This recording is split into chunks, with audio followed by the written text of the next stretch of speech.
I'm talking today to Tarek, who is at the center of a long list of what he claims are spurious false allegations of sexual assault from various women, which has resulted in the revocation of his massage license.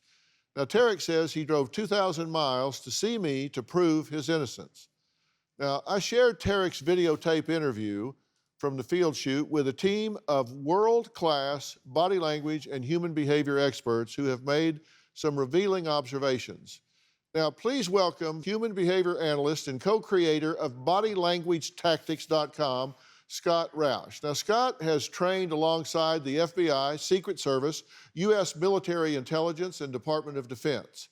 Expert in human behavior and body language and author of Truth and Lies, What People Are Really Thinking, Mark Bowden is Harvard-educated and president of the National Communication Coach Association of Canada. Owner of human behavior and deception consulting company mindatwar.com, Greg Hartley is former interrogator with the United States Army and best-selling author of the Ellipse Manual. Chase Hughes developed a groundbreaking world-first interrogation behavior analysis tool that revolutionized law enforcement training in the United States. In short, these gentlemen are the best of the best. So, gentlemen, thank you for joining us today. So, you've been watching everything so far. Any comments?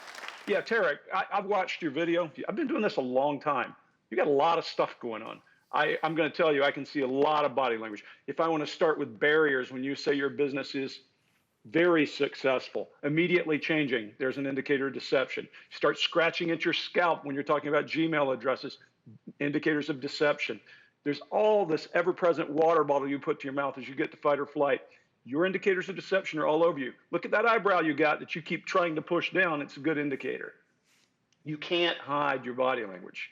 I see nothing but deception in you. Tarek, I see indicators of disgust from you, disdain and contempt. And I see those around when you talk about women, when you talk specifically about ethics, when you talk about the board, when you talk even to Dr. Phil.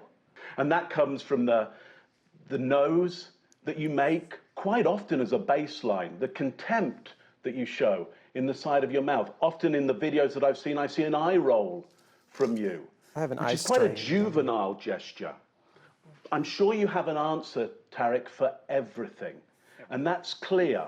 Whatever we put forward, whatever Dr. Phil puts forward, whatever the people who accuse you put forward, you have an answer to that. And I can see you're under stress right now. I can see that from what you're doing here. It's not about eye strain. It's about the stress that you're under right now, because you know as well as we do that you really aren't telling us everything.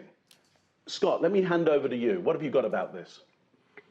Well, what I'm seeing is part of this treasure trove of training that we're going to use.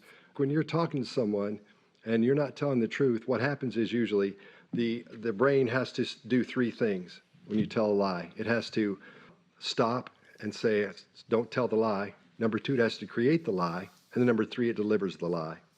And that's where you need time to make that lie up, because there's that space there. That's what you're using that water bottle for. Also, most people are under the impression when you are being dishonest, you'll break eye contact with them.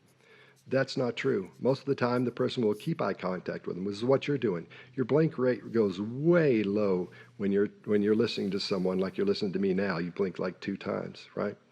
So what you're doing is, once you tell a lie, you're waiting to see what information is going to come back and to see if you need to add what are called qualifiers to that, to say, here's why, which you've done with Dr. Phil through that whole little discussion you all had there. I mean, you see the eyebrow is rising and you keep saying you have an eye problem. You don't have an eye problem, you have a truth problem. And that other eye is closing to try to get away from the problem. And that eyebrow is showing us you're trying to adjust the wrong eye, buddy. Well, can I just say something? I've spent thousands of dollars and had serious eye surgeries, at least 4. And this one's like my really bad eye. Like, there's a ton of astigmatism. Well, hey there, thanks so much for watching. And while I have you, do you have a story or a question for me? If so, I do want to hear from you. Click on the link in the description and tell me what's going on.